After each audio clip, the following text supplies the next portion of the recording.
গভীর রাতে কুহুর ঘুম ভাঙলে আবিষ্কার করলো তাহমিদ এখনো জেগে আছে। ওর মাথায় হাত বুলিয়ে দিচ্ছে। আর মোড়া ভেঙে উঠে বসে কুহু। অতঃপর ঘড়ির দিকে তাকায়। আপনি এখনো জেগে আছেন? রাত ৩টা বাজে, অথচ আপনি ঘুমাননি। এমন পাগলামো কেন করেন বলেন তো? দয়া করে এবার শুয়ে পড়েন। কুহু তাহমিদের হাত ধরে শোয়াতে গেলেই তাহমিদ কুহুর হাত ধরে ফেলে। এক হ্যাচকায় নিজের সাথে মিশিয়ে নেয়। নিষ্ঠুর বউ আমার, এখন আমি ঘুমালে তোমাকে আদর করবে কে?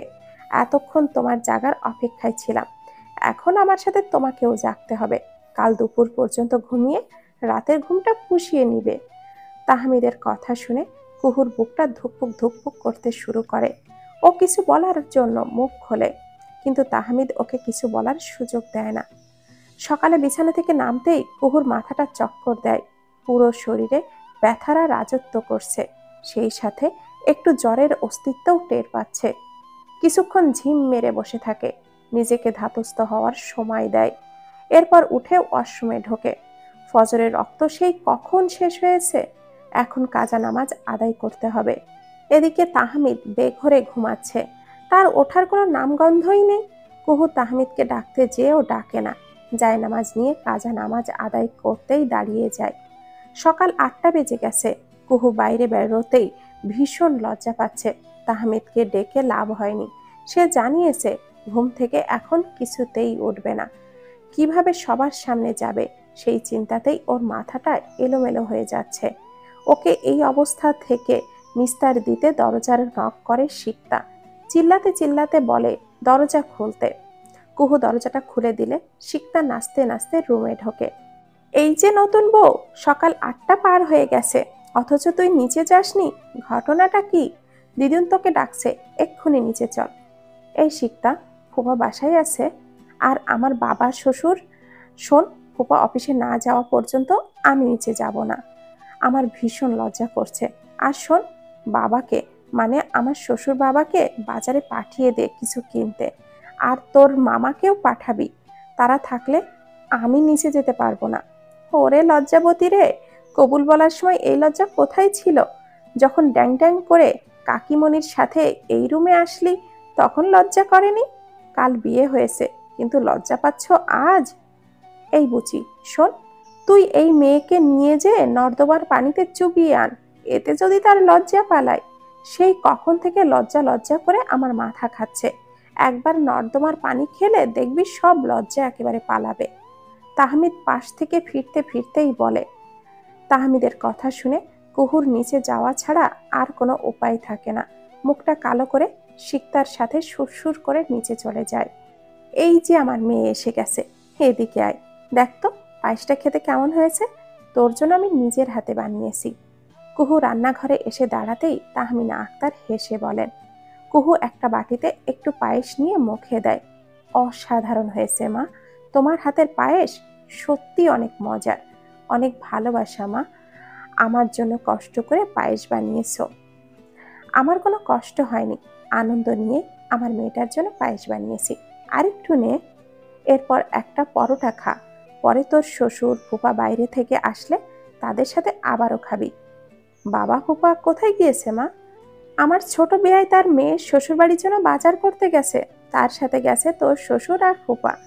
তাহমিনার কথার ধরন শুনে কুহু ফিক করে হেসে দেয়। আমি এখন কিছু খাবো না মা, বাবারা আসুক, একবারই তাদের সাথেই খাবো। কিন্তু তুমি রান্নাঘরে একা কেন? ফুপু কোথায়? আমাকে বলো, দেখি কি করতে হবে। তোর ফুপু বোধহয় ছাদে গেছে, এখনই এসে যাবে। আর তোর কিচ্ছু করতে হবে না, আমার পাশে বসে থাক, তাহলেই হবে। শুধু শুধু বসে থাকতে ভালো লাগে? কিছু একটা কাজ দাও, আমি করে দিচ্ছি। তোকে কিচ্ছু করতে হবে না, তার চেয়ে বরং আমার সাথে গল্প কর। সোনা মা, ঘুম থেকে উঠেছিস? অনেক বেলা হয়েছে, কিছু খেয়ে নে। এখন থেকে নিজের ইচ্ছে মতো খাবার খাবি, আগের মতো যেন ডেকে খাওয়াতে না হয়। শ্বশুর শাশুড়িকে খেতে দিবি, দিদুনের দিকে নজর রাখবি। এখন আর তুই এই বাড়ির মেহমান নোস, এই বাড়ির বউ হয়েছিস।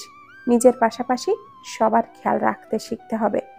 তাহমিনা আক্তারের কথার মাঝেই আফরোজা নাজনীন এসে কুহুকে কথাগুলো বলেন। ওকে কিছু শেখাতে হবে না ভাবি, আপনার মতো ফুপু যে মেয়ের আছে তাকে কিছুই শেখাতে হয় না, শুধু শুধু মেয়েটাকে ভয় দেখাচ্ছেন। ওর এখন এইসব কিছুই করতে হবে না।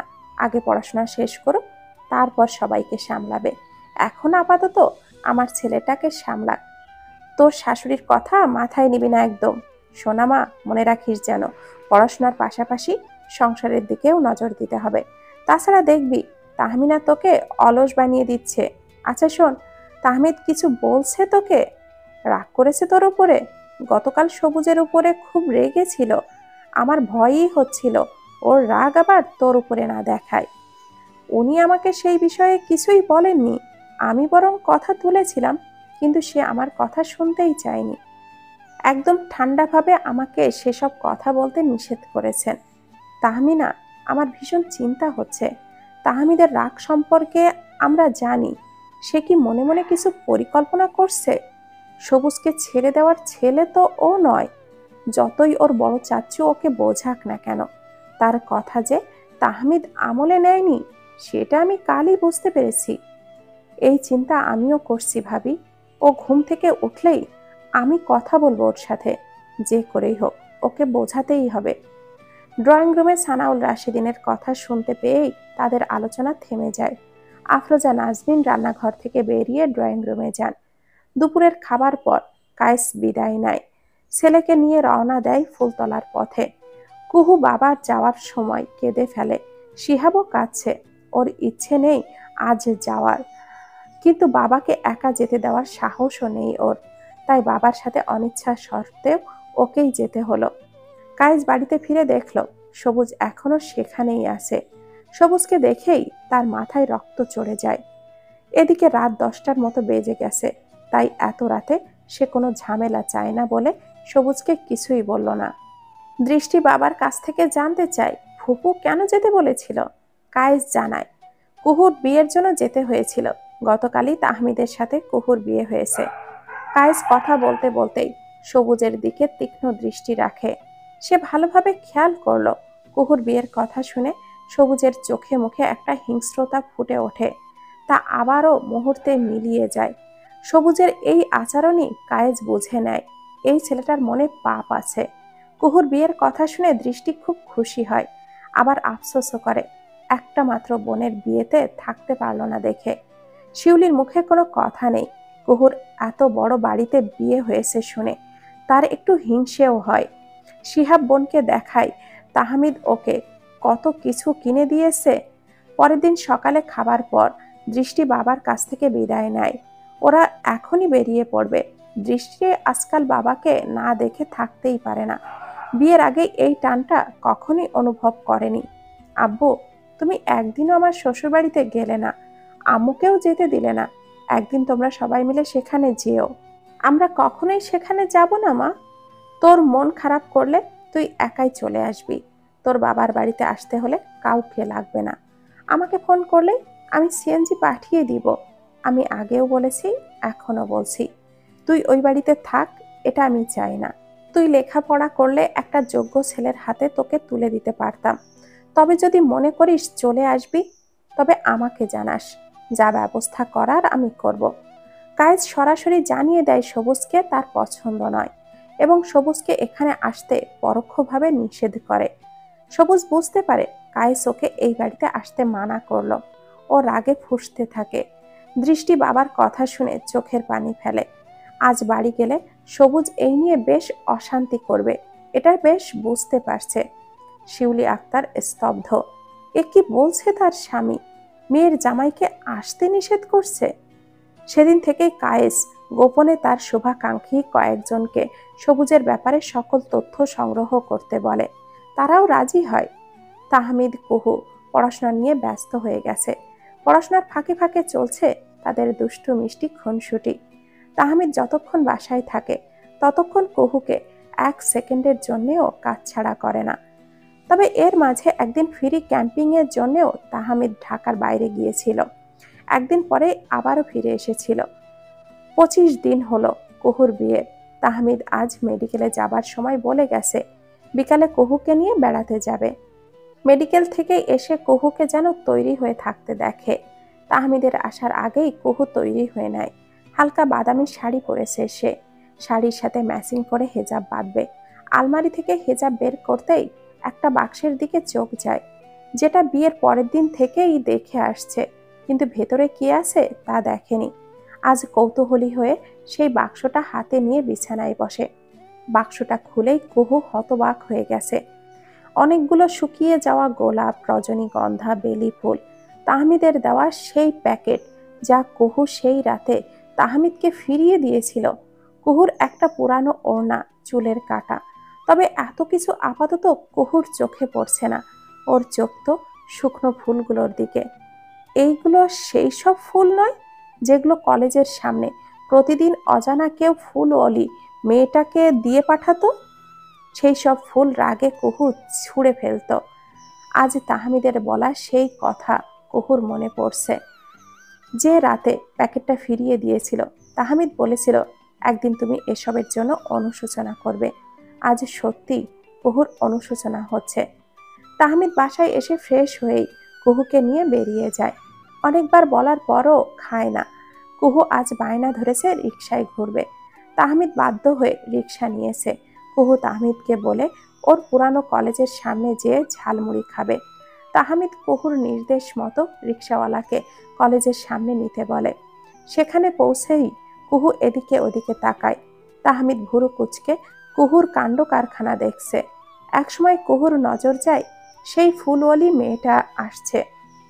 মেয়েটা একটু এগিয়ে আসতেই কুহু ওকে হাতের ইশারায় কাছে ডাকে। মেয়েটা কাছে আসলে কুহু তাহমিদকে বলে ফুল কিনে দিতে। এদিকে সেই মেয়েটা পালাক্রমে দুজনের মুখের দিকে তাকাচ্ছে। সে খুব অবাক হয়েছে, এটা বোঝাই যাচ্ছে। তোমার কাছে প্রতিদিন এই ভাইয়াই ফুল পাঠাতো আমাকে দেওয়ার জন্য? কুহু মিটিমিটি হেসে মেয়েটিকে জিজ্ঞাসা করে। মেয়েটি হ্যাঁ সূচক মাথা নাড়ায়। এই ভাইয়াই বখাটে ছেলেদেরকে পিটিয়েছিল। মেয়েটি আবারও মাথা নাড়ায়। তাহমিদ কিছু না বলে মেয়েটির কাছ থেকে সবগুলো ফুল কিনে নেয়। শোনো ছোট্ট আপু, আগে লুকিয়ে তাকে ফুল দিতাম, আজ আর তার সামনেই ফুল কিনে তাকে দিচ্ছি। তাকে বলে দাও আমি তাকে অনেক ভালোবাসি। এই ফুলগুলো একদিন শুকিয়ে যাবে, এদের ঘ্রাণ মিলিয়ে যাবে, কিন্তু আমার ভালোবাসা পুরাবার নয়। তাহমিদ ফুলের পেছনে অনেক টাকা খরচ করেছে, এই জন্য কুহু আর দূরে কোথাও যায় না। কাছের একটা পার্কে বসে সারা বিকেল কাটিয়ে দেয়। মাগরিবের আজানের সময় ওরা বাড়ি ফেরে। পরের দিন দুপুরে কুহু ফুপুর কাছ থেকে শুনল সবুজকে কারা যেন খুব মেরেছে। ওর 2 হাত 1 পা ভেঙে দিয়ে পাঁজরের 2টা হাড়ও ভেঙেছে, মাথা থেতলে দিয়েছে।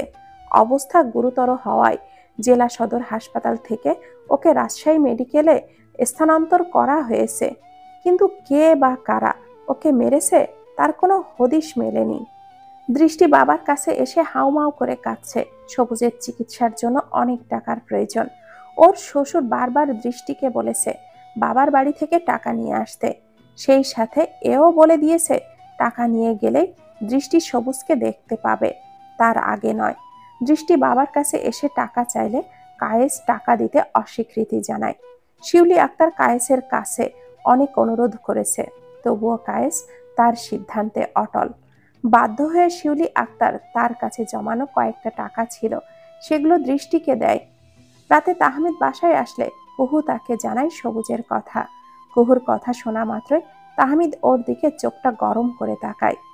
ওই জানোয়ারটার জন্য তোমার খুব কষ্ট হচ্ছে, দেখতে যাবে তাকে? তাহলে চলো নিয়ে যাই তোমাকে, নাকি ঢাকায় নিয়ে এসে তার চিকিৎসা করাবো? আমাকে বলো, সে অনুযায়ী কাজ করব আমি। কুহু বুঝতে পারে তাহমিদ রেগে আছে, তাই ওকে না ঘাটিয়ে বই নিয়ে বসেছে। তাহমিদ পেছন থেকে চাপটে ধরে কুহুকে। বউ, আমাদের দুজনের মধ্যে কখনো ওই হারামিটাকে নিয়ে এসো না।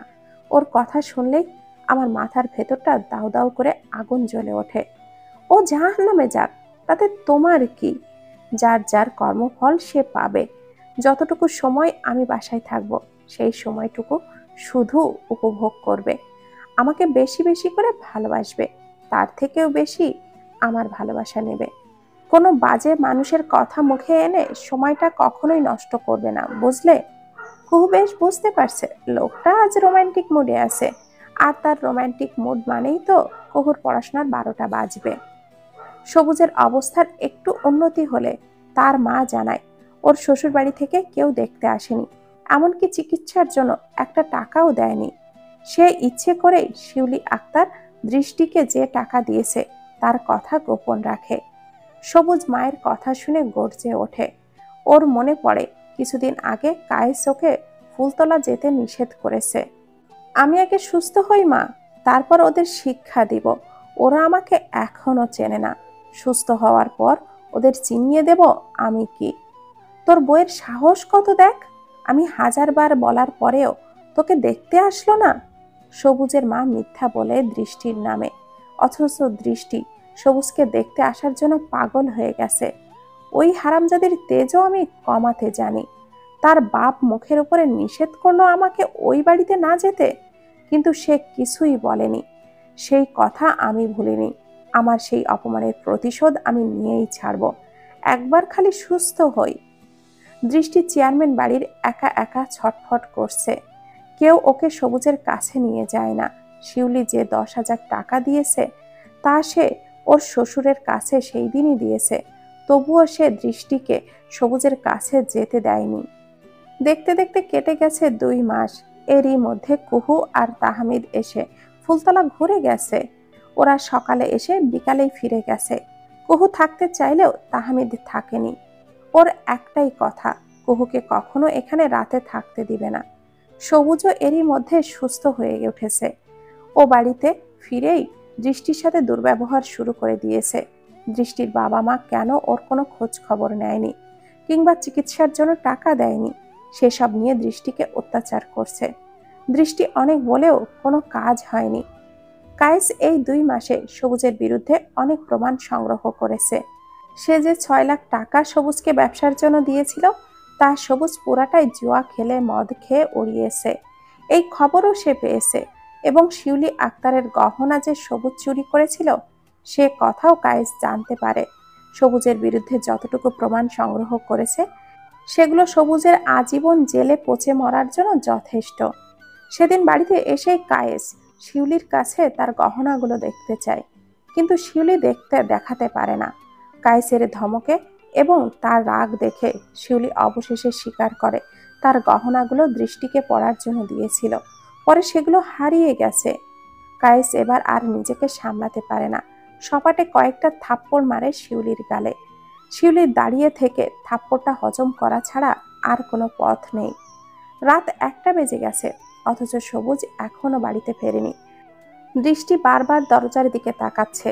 দৃষ্টির অপেক্ষার অবসান ঘটিয়ে একসময় সবুজ বাড়িতে আসে। টালমাতাল অবস্থায় ঘরে ঢোকে। তার অবস্থা দেখে দৃষ্টি বুঝতে পারে সে মদ খেয়ে এসেছে, এবং তখনই জীবনের সবচেয়ে বড় ভুল করে বসলো দৃষ্টি। তুমি মদ খেয়ে বাড়িতে এসেছো? আমি তোমার জন্য সেই সন্ধ্যা থেকে অপেক্ষা করছি। কিছুদিন আগেও তুমি অসুস্থ ছিলে, সেই চিন্তা করছো তুমি? একটু লজ্জা কি তোমার নেই?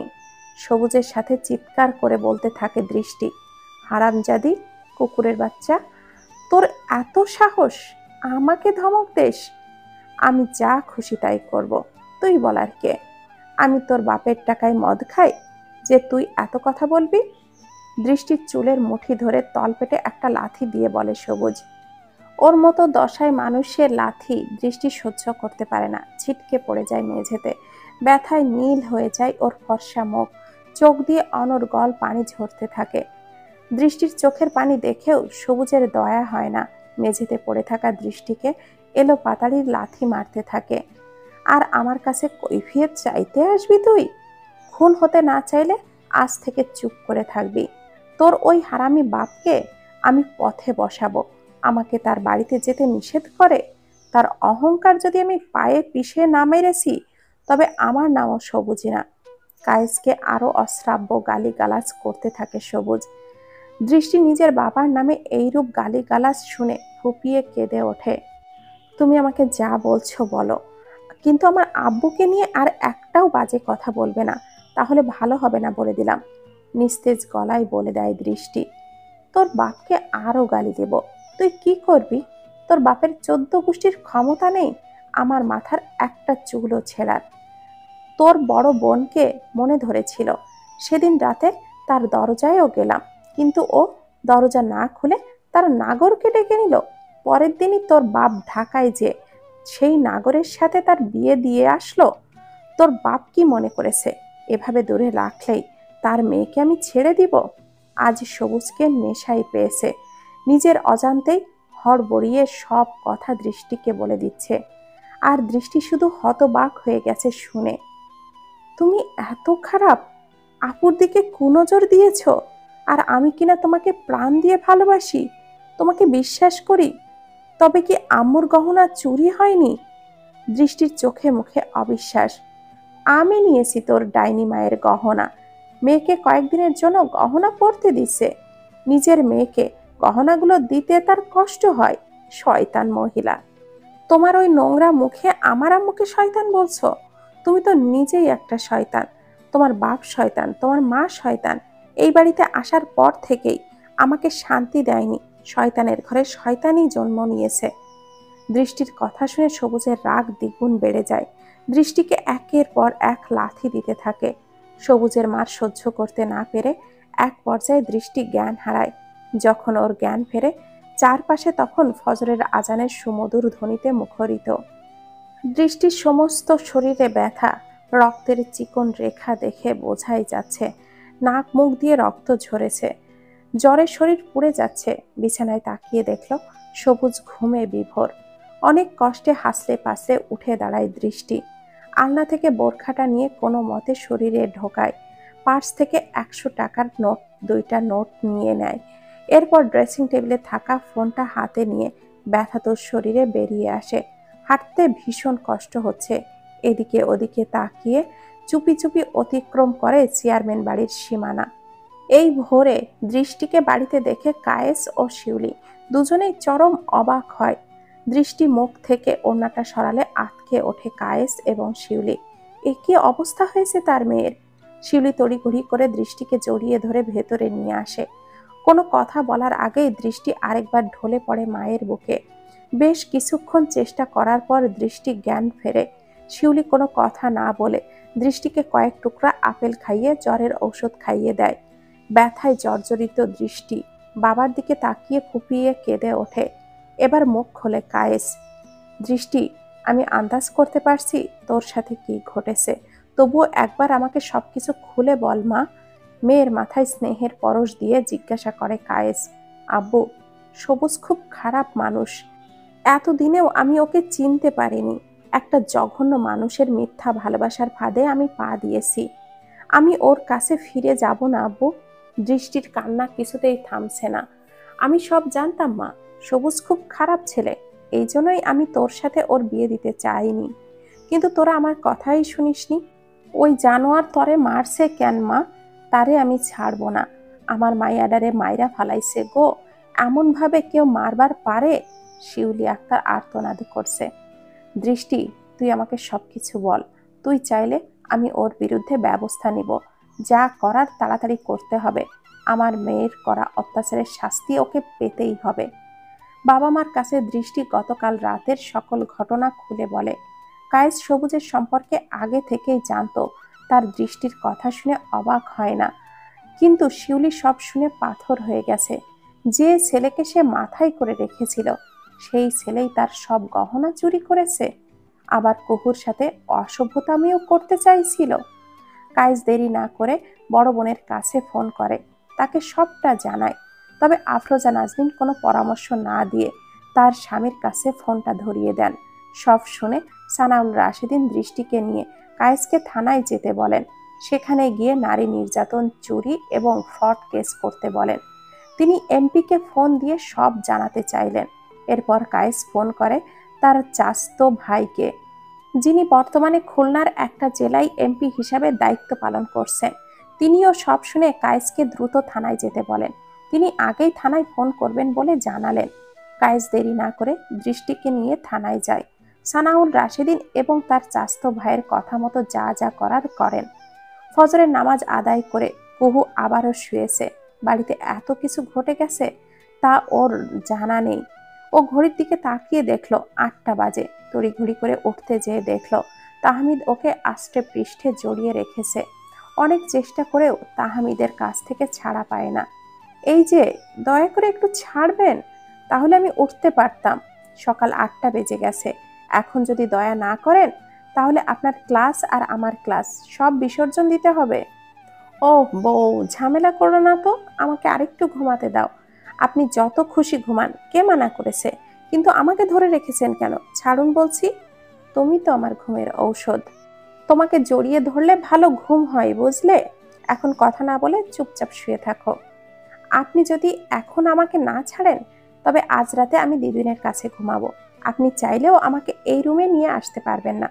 কুহুর কথা শেষ হওয়া মাত্রই তাহমিদ ওকে ছেড়ে দেয়। আনরোমান্টিক মেয়ে একটা, দয়া মায়াহীন। আমি বেশি বেশি আদর করতে চাই, তাই এত বাহানা। যদি আদর না করতাম তবে আমার কাছে ইনিয়ে মিনিয়ে আদর চাইতে। না চাইতেও বেশি ভালোবাসা পাচ্ছ তো, তাই আমায় দাম দিচ্ছ না। তুমি ভালো করেই জানো তোমাকে ছাড়া আমার রাত কাটবে না, তাই এইভাবে ব্ল্যাকমেল করছো। যাও, এখনকার মতো ছেড়ে দিলাম, রাতে কিন্তু এর প্রতিশোধ ঠিকই নিব। তাহমিদের কথা শুনে কুহু মিটিমিটি করে হাসছে। ও ভালো করেই জানে তাহমিদকে এখন প্রশ্রয় দিলে আজ আর ওর ক্লাস করা হবে না। কোনো কথা না বলে এবার উঠুন, ইদানিং ক্লাস মিস দিচ্ছেন। এভাবে করলে রেজাল্টটা খারাপ হবে। আমি পালিয়ে যাচ্ছি না, সারা জীবন আপনার কাছেই থাকবো। রোম্যান্স করার অনেক সুযোগ পাবেন। আর কয়েকটা মাস পরেই তো ফাইনাল পরীক্ষা। এখন পড়াশোনায় মনোযোগ দিন। সব সময় ভালো রেজাল্ট করে এসেছেন, কিন্তু বিয়ের পর রেজাল্ট খারাপ করলে লোকে কি বলবে বলেন তো? তখন বইয়ের নামে দুর্নাম করবে, বুঝেছেন? লোকে বলবে বিয়ে করে ছেলেটা একেবারে উচ্ছন্নে গেছে। কার এত বড় সাহস আমার বউকে কথা শোনাবে? সবাই জানে আমার বউ কেমন, আর তাহমিদ তার বউয়ের জন্য কতটা পাগল সেটাও সবাই জানে। তাই নো টেনশন। তোমার কাজ কোনো টেনশন না করে পড়াশোনা করা। আমাকে একটু ভালোবাসার বিনিময়ে আমার কাছ থেকে লক্ষ গুণ ভালোবাসার রিটার্ন নেওয়া। তোমার সাথে আমার ভালোবাসার কারবার, তাই তোমার মুখে বুকে এমনকি সমস্ত শরীরে শুধু ভালোবাসাই থাকবে, শুধু তাহমিদের নামের ভালোবাসা। তাহমিদ আবারও কুহুকে শক্ত করে জড়িয়ে ধরে বুকের মাঝে। কুহু সমস্ত মুখ চুমুতে ভরিয়ে দিচ্ছে। সকালে মায়ের ডাকে ধড়পড়িয়ে বিছানায় উঠে বসে সবুজ। রাতের হ্যাংওভার এখনো কাটেনি, মাথাটা ভারী হয়ে আছে। এত সকালে আমাকে ডাক দিয়ে গোষ্ঠী উদ্ধার করতে আসছো মা? সবুজের কথা জড়িয়ে গেলেও ঝাঁজ কমেনি একটুও। আমার এত শখ জাগেনি তোর মতো ছেলেকে জাগিয়ে গালি শোনার। তোর বউ কই? তাকে দেখতে পাচ্ছি না। দেখো আছে কোথাও। সে আবার কোথায় যাবে? হ্যাঁ, রাতের ঘটনা কিছু মনে নেই সবুজের। সে নেশার ঘরে কি করেছে তার সবটাই ভুলে গেছে। আমি সবখানেই দেখেছি, সে নাই। আবার বাড়ির মূল দরজা সকালে খোলা পাইছি, সারা পাড়া দেখেছি, কিন্তু সে কোথাও নাই। আমার মনে হয় সে মেয়ে বাপের বাড়ি গেছে। রাতে তুই তারে যে মায়ের দিছিস, আমি দুইজনের গলার শব্দ শুনে দরজার বাইরে দাঁড়ায় দাঁড়ায় তোর মারের শব্দ শুনেছি। অবশ্য তোর কোনো দোষ নেই, মেয়ে মানুষকে মাঝে মধ্যে শাসন না করলে ওরা মাথায় উঠে বসে। এবার সবুজ নড়ে চড়ে বসে। ও রাতের দৃষ্টিকে মেরেছে। কই, কিছুই তো মনে পড়ছে না। সবুজ মোবাইলটা হাতে নিয়ে দৃষ্টির নাম্বার দেয়, কিন্তু দৃষ্টির ফোনটা সুইচ অফ করে রেখেছে। দৃষ্টিকে না পেয়ে সবুজ শিউলি আক্তারকে ফোন দেয়, কিন্তু কয়েকবার ফোন করার পরও শিউলি ফোনটা রিসিভ করে না। সবুজ বুঝতে পারছে রাতে সে কোন ঘটনাটা ঘটিয়েছে। এরপর সবুজ ফোন করে কায়েসের কাছে, কিন্তু একের পর এক ফোন বেজে গেলেও কায়েস রিসিভ করে না। এমন সময় সবুজের বাবা হন্তদন্ত হয়ে সবুজের ঘরে ঢোকে। ওই হারামজাদা, রাতে তুই বউয়ের সাথে কি করছিস? সকালে তোর বউ বাপের বাড়ির সাথে থানায় যে তোর নামে নারী নির্যাতনের মামলা দিছে। ভাগ্যিস থানার ওই কনস্টেবল আমার খুব কাছের মানুষ, তার কাছ থেকে থানার সব খবরাখবর পাই, তাই এইসব আমি জানতে পারলাম। এবার ওঠ ঘুম থেকে, কোথাও যে গা ঢাকা দে। আমি এদিককার পরিস্থিতি সামাল দিয়ে আসি, তুই তারপর আসিস। চেয়ারম্যান তার ছেলেকে ঠেলে বাড়ি থেকে বের করে দেয়। কিছুক্ষণ পর চেয়ারম্যান বাড়িতে পুলিশ আসে। সারা বাড়ি চিরুনি তল্লাশি করেও সবুজকে পায় না। দৃষ্টি সবুজের মাকেও নারী নির্যাতনের মামলায় আসামি করেছে। পুলিশ সবুজকে না পেয়ে ওর মাকে থানায় নিয়ে যায়। চেয়ারম্যান খুব চালাক হওয়ায় ছেলেকে বের করে দেওয়ার পরপরই নিজেও বাড়ি থেকে বেরিয়ে গেছে। সবুজ এক বন্ধুর বাড়িতে আস্তানা গেড়েছে। সেখানে বসে বসে সব খবরাখবর পাচ্ছে। ওর মাকে পুলিশে নিয়ে গেছে শুনে রাগে দুনিয়া তোড়পাড় করতে উদ্যত হয়, কিন্তু বন্ধুরা ওকে আটকে দেয়। এদিকে চেয়ারম্যান কায়েসের সাথে কথা বলে মামলার মীমাংসা করার জন্য উঠে পড়ে লেগেছে। সেদিন দুপুরে সে কায়েসের বাড়িতে আসে। দৃষ্টি তার সাথে দেখা করেনি। সে কায়েসকে মামলা তুলে নিতে পরোক্ষভাবে হুমকি ধামকি দেয়, কিন্তু কায়েস ভয় পায় না। কায়েস ফাইনালি বলে দেয় সে মামলা তুলবে না। কায়েসের বোনেরা একটু পরপরই ফোন করে ওদের খবর নিচ্ছে, সাহস দিচ্ছে। তারা বলেছেন একটু সময় পেলেই গ্রামে আসবেন। আফরোজা নাজনীন কুহুকে এখনো ওদের বাড়ির পরিস্থিতি জানায়নি, যদিও এখন কুহু ভার্সিটিতে আছে। তবে ও বাড়িতে ফিরলে তিনি সবটা জানাবেন। বিকালে সবুজের সাঙ্গ পাঙ্গরা কায়েসের 5 বিঘা জমি দখল করে নিয়ে জমির ধান কেটে নেয়। আশেপাশের লোকজন বাধা দিলে তারা জানায় এটা সবুজের জমি, সবুজের জমির ধান তারা কাটছে। এই খবর সেখানকার কয়েকজন কায়েসকে ফোন করে জানায়। সন্ধ্যার পর সবুজের দলবল নিয়ে এসে কায়েসের 3টা শোরুম এসে হামলা চালায়। শোরুমের তত্ত্বাবধানে থাকা সবাইকে বের করে দিয়ে সেখানে নিজের লোকজনকে বসায়। সেই সাথে ক্যাশ কাউন্টার থেকে সব টাকা নিয়ে যায়। যাওয়ার আগে শোরুমের ম্যানেজারকে বলে আজ থেকে 3টা শোরুমের মালিক সবুজ। ওর শাশুড়ি শোরুম ওর নামে করে দিয়েছে। এসব শুনে কায়েসের মাথায় যেন বাজ পড়ল। সে বাড়িতে এসে শিউলিকে জিজ্ঞাসা করলো সবুজ কেন বলে বেড়াচ্ছে জমি এবং শোরুমগুলো শিউলি তাকে লিখে দিয়েছে। কিন্তু শিউলি জানায় সে সবুজকে এইসব লিখে দেয়নি। সেই দিন রাত 10টার পর চেয়ারম্যান আবারও কায়েসদের বাড়িতে আসে। এবার সে একা আসেনি, কয়েকজন সাঙ্গপাঙ্গ সহ হাজির হয়েছে। সে কায়েসকে মামলা তুলে নিতে হুমকি ধামকি দেয়, কিন্তু কায়েস কিছুতেই মামলা তুলে নিতে রাজি হয় না। এমন সময় দৃষ্টি রুমে এসে চেয়ারম্যানকে জানিয়ে দেয় যাই হোক না কেন ও কিছুতেই মামলা তুলবে না, এবং জিজ্ঞাসা করে সবুজ কেন ওদের শোরুম এবং জমি দখল করেছে। ওরা এই বিষয়ে আইনের আশ্রয় নিবে। তখন চেয়ারম্যান 2টা দলিল ফটোকপি দেখায় কায়েসকে, যেগুলো 5 বিঘা জমি এবং শোরুমের, যেগুলো শিউলি স্বেচ্ছায় সবুজকে দিয়েছে এবং দলিলে শিউলির সই দেওয়া। কায়েস সহ সবাই দলিল দেখে চরম অবাক হয়ে গেছে। শিউলি বারবার বলছে সে কখনোই সবুজকে কোনো কিছু লিখে দেয়নি। তখন চেয়ারম্যান কায়েসকে বলে প্রয়োজনে সব জায়গার খোঁজ নিতে, দলিলগুলো সত্যি না জাল তা জানতে। এরপর কায়েস চেয়ারম্যানকে এক প্রকার অপমান করে বাড়ি থেকে বের করে দেয়। চেয়ারম্যানও জানায় এই অপমানের শোধ সে নেবে। কায়েসের সামনে শিউলি মাথা নিচু করে দাঁড়িয়ে আছে।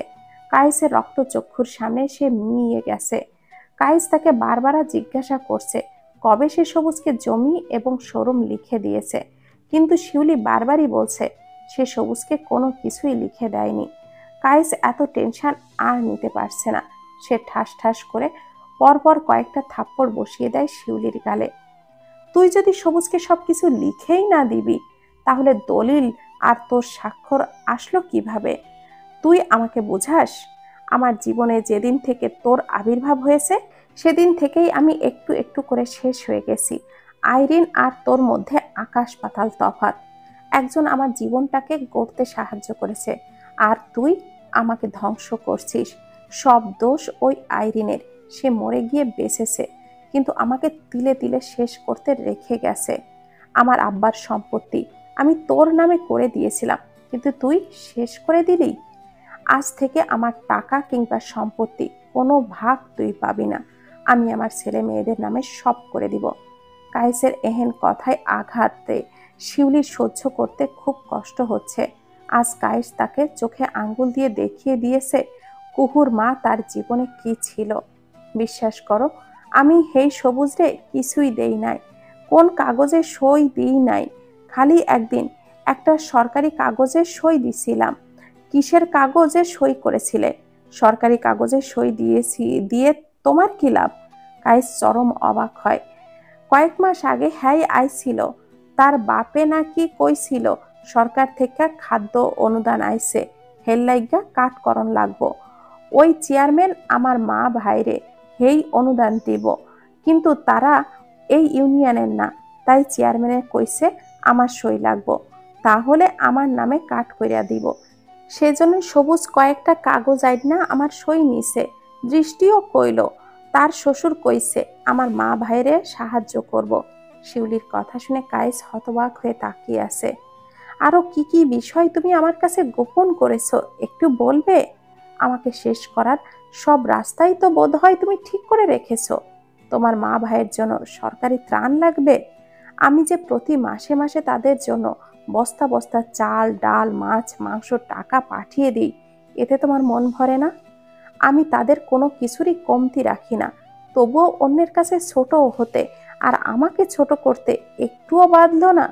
আজ বুঝতে পারছি তোমাকে বিয়ে করা আমার জীবনের চরম ভুল সিদ্ধান্ত ছিল।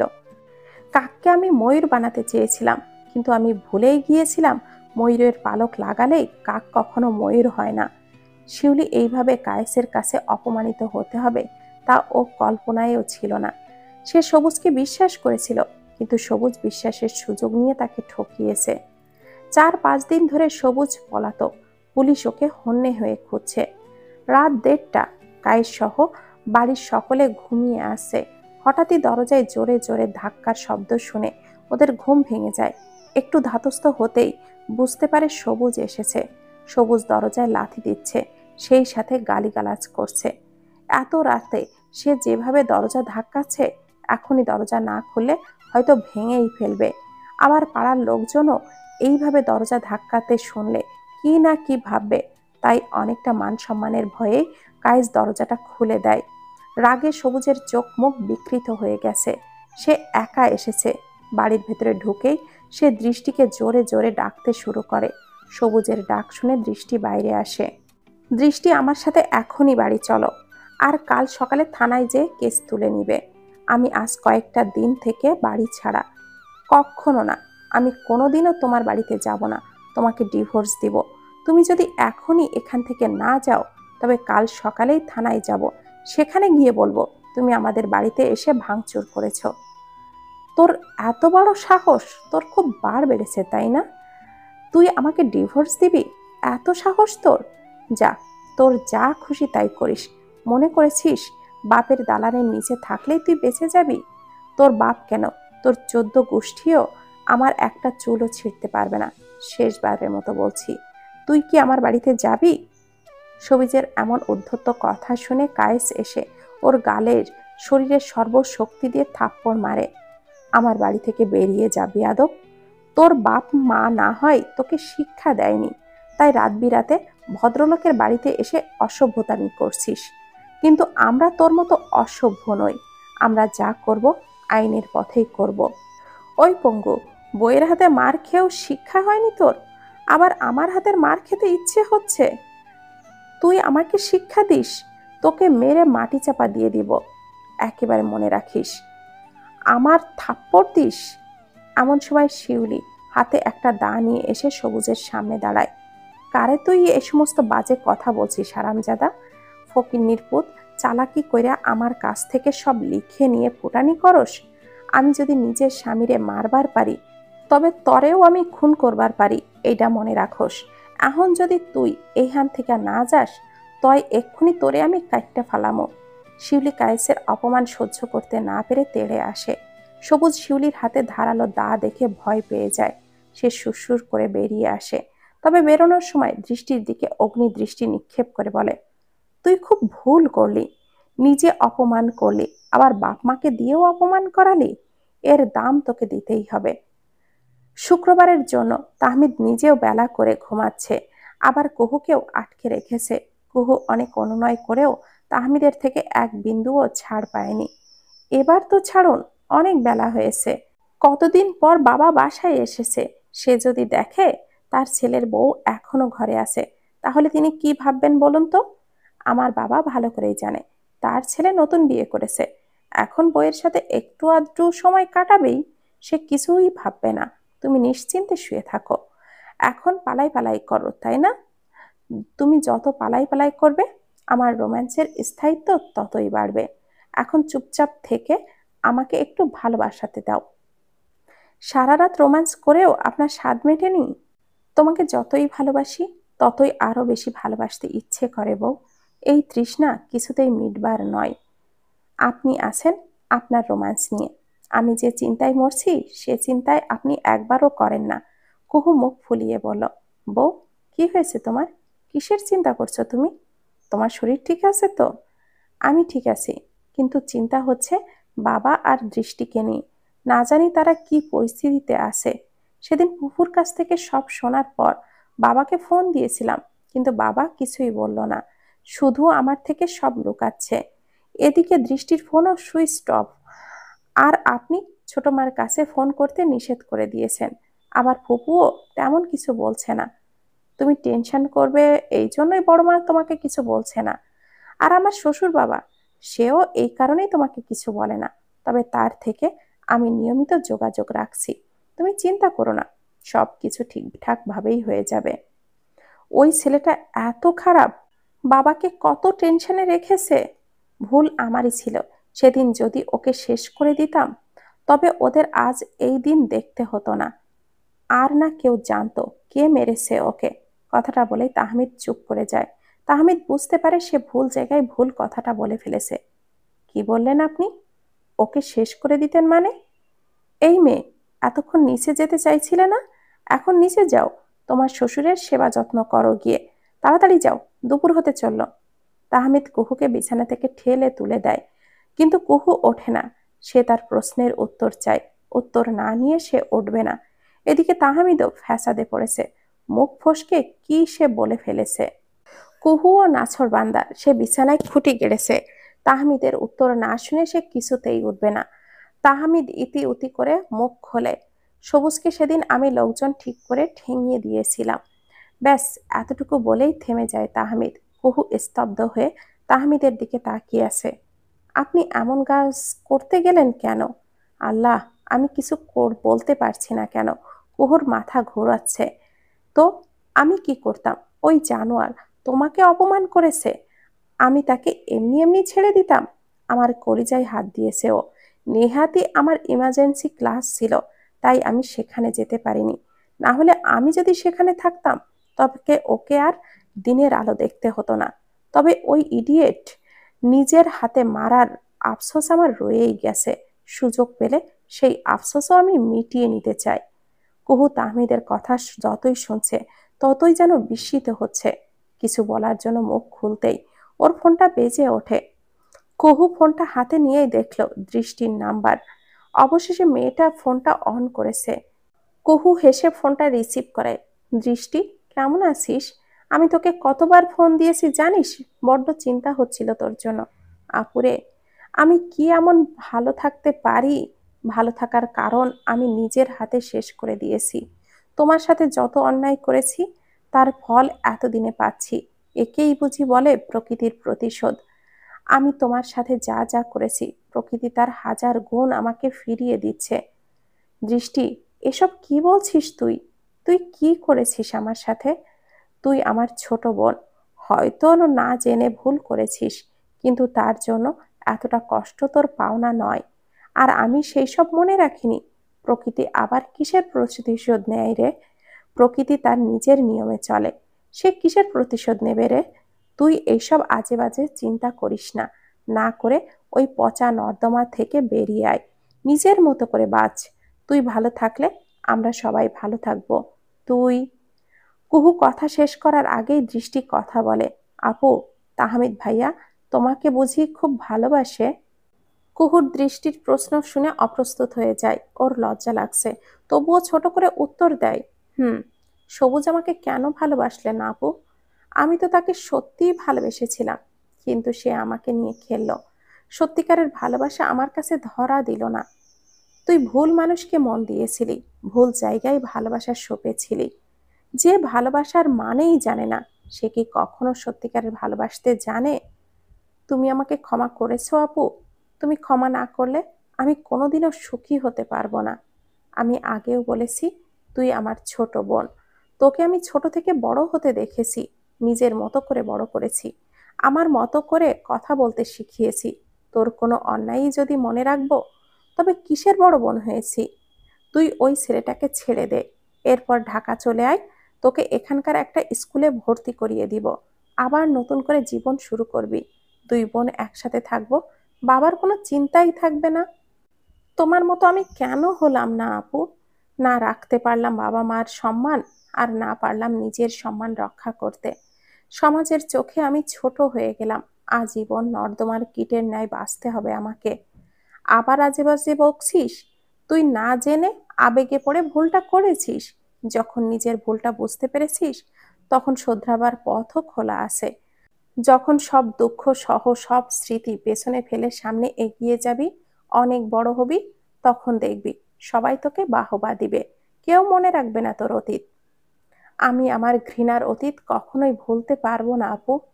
আমার সকল কাজেই এই অতীত পিছু টেনে ধরবে। আমি হেরে গেছি। জীবন আমাকে এটুকু বলতে পারলো দৃষ্টি। তাহমিদ কুহুর কাছ থেকে ফোনটা নিয়ে কথা বলতে শুরু করেছে। দৃষ্টি, তুই কি খুব বড় হয়ে গেছিস? আমরা চেষ্টা করছি তোকে স্বাভাবিক জীবনে ফিরিয়ে আনতে, আর তুই নিজেকে পিছিয়ে নিচ্ছিস। বড় মা তোর চিন্তায় অস্থির হয়ে গেছে। আমরা সবাই তোর ভালোর জন্য কত কিছু করতে চাইছি, কিন্তু তুই আমাদের সাহায্য না করে নিজেও হতাশ হচ্ছিস, আমাদেরকেও হতাশ করছিস। শোন, তুই ব্যাগ গুছিয়ে তৈরি থাক। আমি আগামীকালই ফুলতলায় তোকে নিতে আসছি। শোন, জীবনে যেমন দুঃখ কষ্ট থাকে তেমনি সুখও থাকে। সুখ দুঃখ একই মুদ্রার এপিঠ ওপিঠ অবস্থান করে। দুঃখ কখনোই চিরস্থায়ী হয় না। দিনের পর দিন দুঃখ কষ্টে থাকার পর একটু সুখের স্বর্গের অনুভূতি জাগায়, আর এই স্বর্গীয় অনুভূতির রেশ আজীবন রয়ে যায়। তখন দুঃখ আশেপাশেও আর ভিড়তে পারে না। তোর এই কষ্ট সাময়িক। নিজের জন্য ভুল মানুষকে বেছেছিলি তুই, কিন্তু যখন সঠিক মানুষ খুঁজে পাবি তখন আজকের হওয়া এই হতাশার জন্য হাসি পাবে তোর, অনেক হাসি পাবে। আমি কি বলতে চেয়েছি তুই নিশ্চয় বুঝতে পেরেছিস? হুম, বুঝেছি ভাইয়া। আপু ভাগ্যবতী তোমাকে পেয়ে। সেটা তো তোর বোন স্বীকার করে না। সে তো শুধু আমাকে ল্যাজে খেলাতে চায়। কি যে বলো না। আমার আপু কত ভালো। সেদিন যখন তোমাকে জড়িয়ে ধরেছিল আমি তার চোখে তোমার জন্য ভালোবাসা দেখেছি, কিন্তু এখন তো আর সেভাবে জড়িয়ে ধরে না রে। এই, তোরা দুই বোন কি একই রকম? একজন রোম্যান্স করতে দেয় না, আরেকজন রোমান্সের 14 গোষ্ঠী বাজাতে সকালে ফোন দিয়েছিস। কুহু তাহমিদের কথা শুনে ভীষণ খায়, আর দৃষ্টির দাঁত দিয়ে জিভটা কাটে। সরি ভাইয়া, আমি আসলে বুঝতে পারিনি তোমরা রোম্যান্স করছিলে। এখন আমি রাখছি, তুমি তোমার রোম্যান্স চালিয়ে যাও। এখন সকাল গড়িয়ে দুপুর হয়ে যাচ্ছে রে। আমি চাইলেও তোর নিরামিষ বোন রোম্যান্স করতে দিবে না। জীবনটাই করলার রসের ন্যায় মনে হচ্ছে এখন। আমি করলার রসের মতো শুয়ে আছি, আর ভাল লাগে না। তাহমিদের কথা শুনে দৃষ্টি হেসে গড়াগড়ি খাচ্ছে একেবারে। সে আর কিছু না বলে ফোনটা কেটে দেয়। ফোনটা রেখে কুহুর দিকে তাকিয়ে তাহমিদ গলাটা শুকিয়ে যায়। কুহু ওর দিকেই কটমটিয়ে চেয়ে আছে, ওর চোখে মুখে রাগের ছটা। কুহুর রাগ দেখে তাহমিদ আর বিছানায় থাকে না, বিছানা থেকে লাফিয়ে নেমে সোজা ওয়াশরুমে ঢোকে। খাবার টেবিলে সবাই একসাথে জড়ো হয়েছে।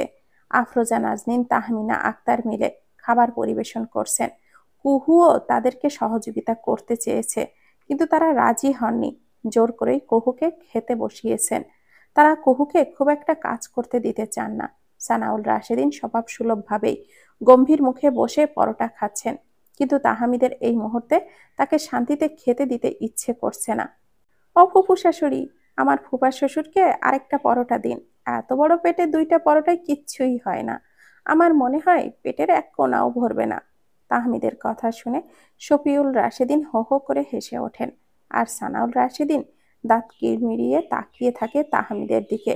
আফরোজা, নাজনীন আর তাহমিনা আক্তার মিটমিটিয়ে হাসছেন। আফরোজা, এই বেয়াদব ছেলেকে আমার পেছনে লাগতে নিষেধ করে দাও। কিসের ফুপা শ্বশুর, হ্যাঁ? সে যদি আমাকে সম্মান করে তাহলে যেন আমাকে সব রকম সময় সম্বোধন যেরকম করে সেইভাবেই রাখে যেন। মা, তোমার বেয়াইকে হাইপার হতে নিষেধ করো। শেষে দেখা গেল ব্লাড প্রেশার বেড়ে যাবে, পরে তাকে নিয়ে আমাকেই আবার দৌড়াতে হবে। কিন্তু আমার শরীরের যে অবস্থা, তাকে কোলে নেওয়া আমার পক্ষে সম্ভব নয়। তার স্বাস্থ্য তো মাশাআল্লাহ। আফরোজা, আমি কিন্তু এখনই উঠে যাব। তখন সব খাবার এই বেয়াদবটাকেই খাওয়াও। এরকম একটা ছেলে বাড়িতে থাকলে সেই বাড়ির মানুষের হার্ট অ্যাটাক হওয়ার অন্য কোনো কারণ লাগবে না। আর শফিউল, তোমাকে বলছি, ছেলেকে একটু শাসন করো, নইলে দেখবে ভবিষ্যতের বংশধর তার মতোই বেয়াদব জন্মাবে। বাবা, তুমি আমার ফুফা শ্বশুরকে বলে দাও আমার ছেলে মেয়েদের শিষ্টাচার দিয়ে গড়ে তুলবো আমি। তার মতো শুধু শরীর সর্বস্ব ওর জীব বানাবো না। সে আর কিছু পারুক আর না পারুক, তেজ দেখানোর বেলায় ভদ্রলোক এক্সপার্ট। কুহু অসহায় চোখে ফুপার দিকে তাকিয়ে আছে। পারলে সে তাহমিদকে চিবিয়ে খায়। তাহমিদ, তুমি আমার ভাইকে এইভাবে বলছো কেন? মনে হচ্ছে আজকাল বড়দের সম্মান দিতে তুমি ভুলে গেছো। এখন যদি তুমি চুপ না করো তবে আমি রেগে যাব। আমার ভাইয়ের না হয় একটু ভুঁড়ি আছে, তাই বলে কি তুমি তাকে এইভাবে বলবে? শফিউল রাশেদিন মিটিমিটি করে হাসছেন। আজ বুঝলাম তোমার ছেলে এতটা বেয়াদব কেন হয়েছে। যার বাপই বড় ভাইকে সম্মান করতে জানে না, তার ছেলের কাছ থেকে সম্মান আশা করাটা বোকামি। আয়েশা সালেহা বুঝতে পারলেন তিনি হস্তক্ষেপ না করলে ঘটনা বহুদূর গড়াবে। এই দুই বাপ ছেলে মিলে তার বড় ছেলেকে আরো পচাবে। তোরা কি শুরু করেছিস বলতো? আমার ছেলেটাকে এইভাবে বিরক্ত করছিস কেন? তোরা যদি এখন না থামিস তবে আমি না খেয়েই উঠে যাব বললাম। বৃদ্ধার হুমকি শুনে ওরা দুজনেই মিইয়ে যায়, চুপচাপ খেতে থাকে। সানাউল রাশেদিন হাসতে হাসতে খেতে থাকেন। ও ফুপু শাশুড়ি, আপনার জামাইকে ভালো মতো খাওয়ান, তিনি আজ ভীষণ খুশি। খুশিতে 2-4টা পরোটা বেশি খেতে পারে। আহারে, বয়স্ক ভদ্রলোক, কতদিন এমন খুশি হননি। বাপ, এবার খেয়ে নে। চাচুকে অনেক বিরক্ত করেছিস, আজকের মতো যথেষ্ট হয়েছে। আফরোজা, কি বললে তুমি? আজকের মতো যথেষ্ট হয়েছে মানেটা কি? তুমি ওকে আবার ভবিষ্যতের জন্য উস্কে দিলে? এখন বুঝলাম, ঘরেই যদি বিভীষণ থাকে তখন বাইরের শত্রুর দরকার পড়ে না। তুমি এমন কেন বলো তো? তাহমিদ যে তোমার সাথে মজা করে এটা বুঝতে পারো না?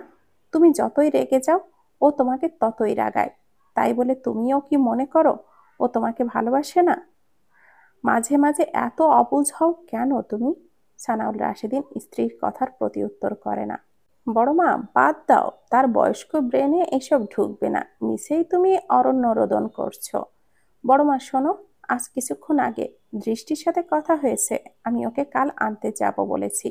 দুপুরের মধ্যে সেখানে চলে যাব। একটু জামাই আদর খেয়ে বিকালেই আবার রওনা দিব। অনেকেই জামাই আদর পেতে হা হুতাশ করে, কিন্তু আমি দেখি ফ্রিতে পাচ্ছি।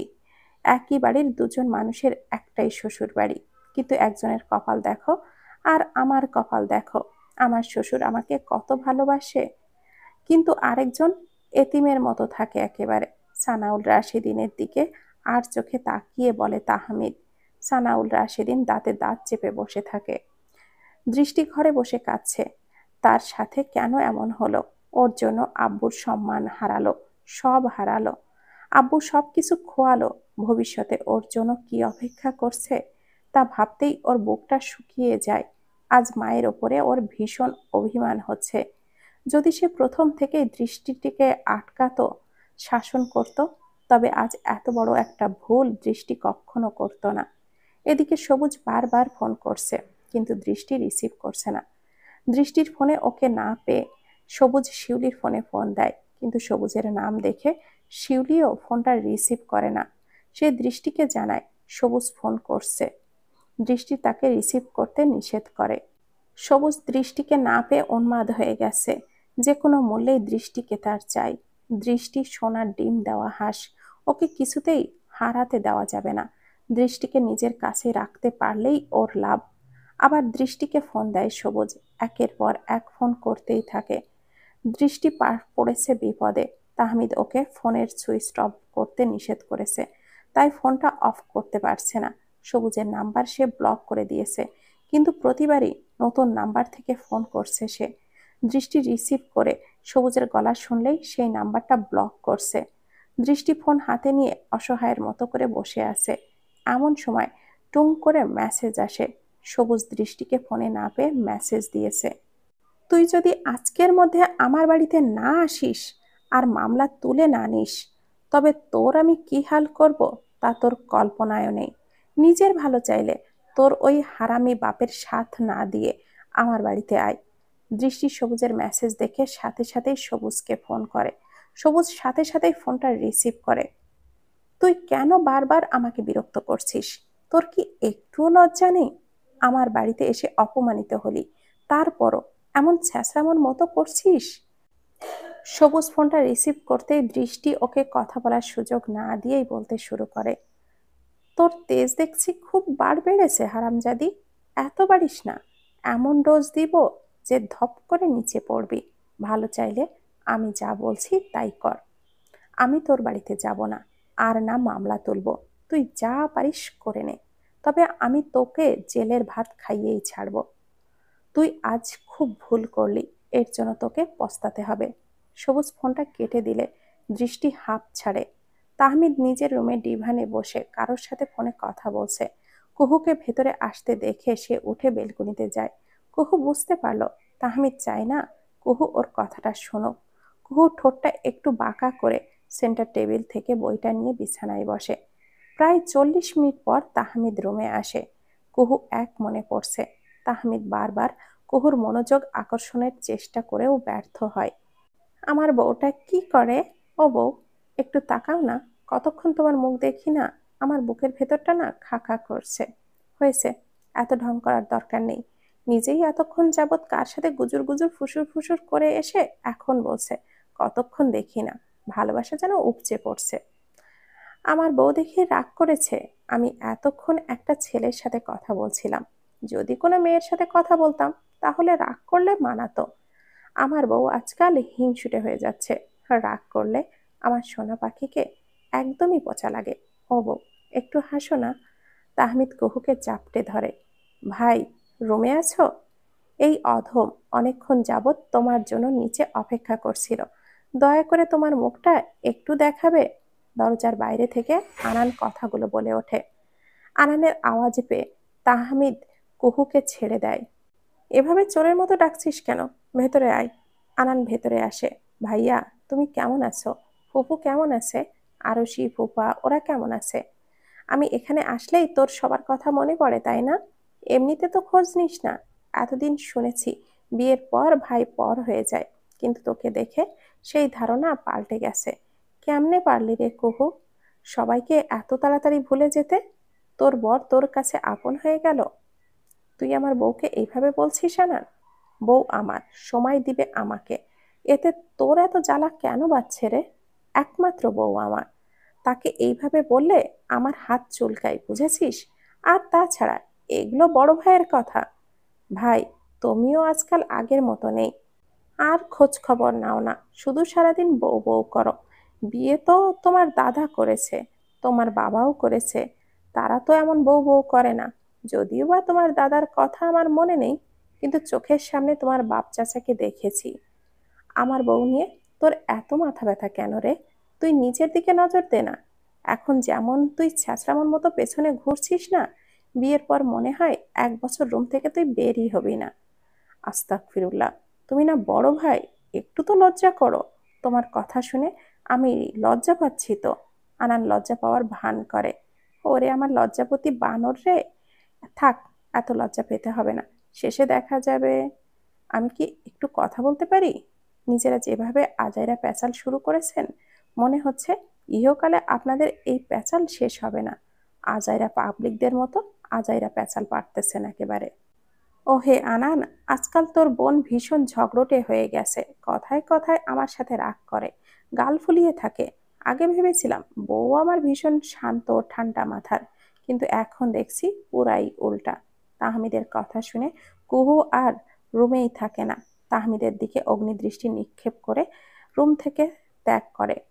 দিলে তো, ওকে রাগিয়ে পরে তোমার খবর আছে একেবারে। উইমেন পাওয়ার কি রাতে টের পাবে, বুঝেছো? 1 মিনিট, তুমি আমাকে বানর বললে কেন? আমি বানর হলে তোমার ভবিষ্যৎ ভাগ্নে ভাগ্নিও বানর হয়েই জন্মাবে, বুঝলে? চোখ টিপে বলে আনান। মনে রাখিস, তোর ছোট বোনের বিষয়ে কথা বলছিস। আর তোর ছোট বোন রাতে কি করবে এটা ভাবছিস তুই? তুই দেখছি বেশি পেকে গেছিস। ভবিষ্যতের পোলাপানের কথাও ভেবে রেখেছিস।